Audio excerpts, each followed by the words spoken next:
எல்லாருக்கும் வணக்கம். Welcome to princess kitchen. இன்றைக்கி நம்ம 6 மாதத்துக்கு மேலான குழந்தைங்களுக்கு அரிசி கஞ்சி எப்படி வீட்டிலையே தயாரிக்கிறதுன்னு தான் பார்க்க போகிறோம். இப்போ ஒரு சின்ன டம்ளரில் நான் பொட்டுக்கடலை எடுத்திருக்கேன். அந்த பொட்டுக்கடலையை நம்ம நல்லா 3லேருந்து 4 நிமிஷம் ட்ரை ரோஸ்ட் பண்ணிக்கலாம். நல்லா மொறுமொறுன்னு ஆகிடும். வறுத்தப்புறம் தனியாக எடுத்து ஆற வச்சுருங்க.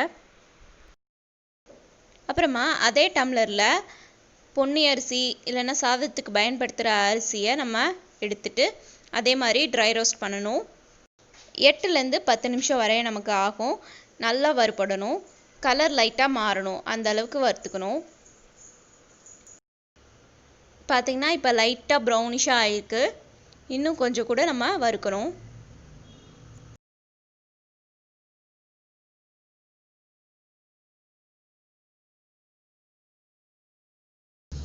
இப்போ பாருங்கள், நல்லா ப்ரௌனிஷாக நல்லா வறுத்தாச்சு. இதை எடுத்து வச்சுக்கலாம், ஆறட்டும்.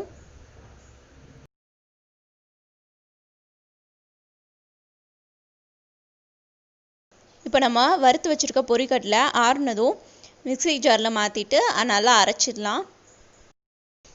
அரிசியும் பொட்டுக்கடலையும் தனித்தனியாக தான் அரைக்க போகிறோம்.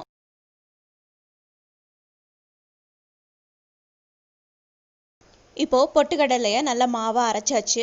இதை தனியாக ஒரு டப்பாவில் நம்ம எடுத்து வச்சுக்கலாம்.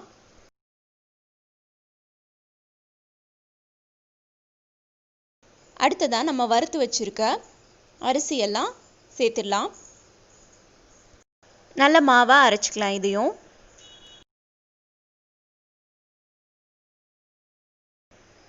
நல்லா நைஸாக அரைச்சிக்கோங்க. இது போல்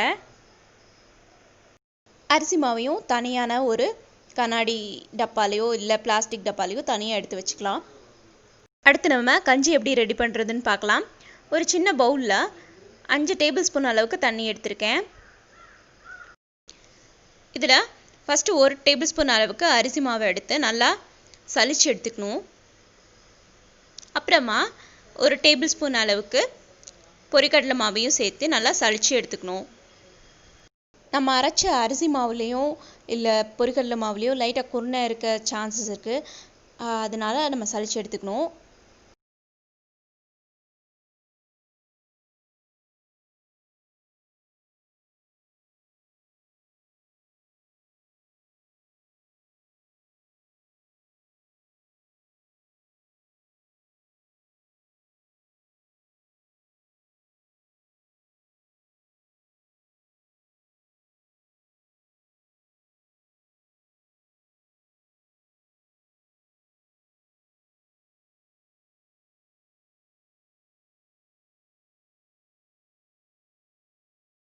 இப்போ அந்த தண்ணியில் அரிசி மாவையும் பொரிக்கடலை மாவையும் நல்லா கலந்து விட்டுறணும்.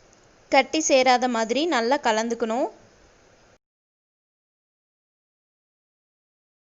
இப்போது கஞ்சி காய்ச்சறதுக்கு 1/2 டம்ளர் தண்ணி எடுத்து அதை நல்லா கொதிக்க வைக்கணும்.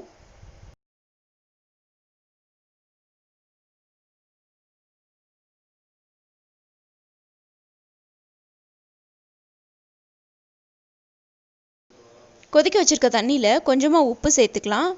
நீங்கள் குழந்தைங்களுக்கு உப்பு சேர்த்து கொடுக்க மாட்டீங்க அப்படின்னா ஸ்கிப் பண்ணிடலாம். நாங்கள் சேர்த்துப்போம்.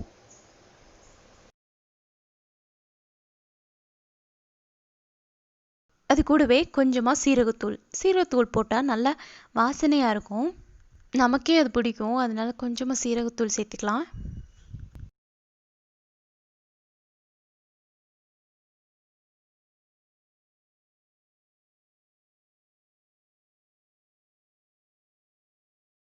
இப்போது தண்ணி நல்லா கொதிச்சிருச்சு. இதில் நம்ம கலந்து வச்சுருந்தோம்ல அரிசி மாவு பொரிக்கடலை மாவு, அதை கலந்து விட்டுடலாம். கெட்டி பிடிக்காத மாதிரி கிண்டி விட்டுக்கோங்க. நம்ம டைரெக்டாக அந்த அரிசி மாவையும் பொரிக்கடலை மாவையும் இந்த கொதிக்கிற தண்ணியில் சேர்த்தோம்னா ரொம்ப அதிகமாக கட்டியாக லம்ஸாக ஃபார்ம் ஆக ஆரம்பிச்சிரும். அதனால தான் நம்ம ஃபஸ்ட்டே கொஞ்சோண்டு தண்ணியில் அதை லம்ஸ் இல்லாமல் கலந்துட்டு அதுக்கப்புறமா இதில் ஊற்றுறோம். இந்த கஞ்சி ரெடி ஆகிறதுக்கு ஒரு 10 நிமிஷம் ஆகும். எப்போதுமே லோ ஃப்ளேம்லே பண்ணுங்கள்.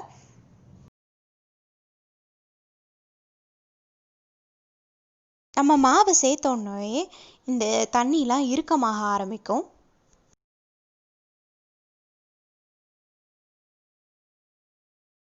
நல்லா இந்த கஞ்சி வந்து வேகணும்.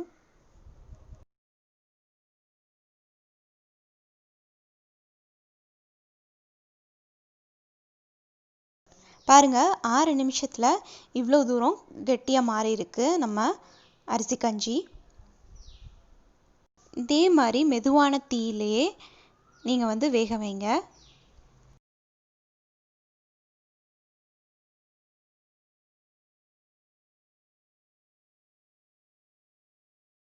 பாருங்கள் இப்போ 12 நிமிஷம் கிட்ட ஆயிருக்குது.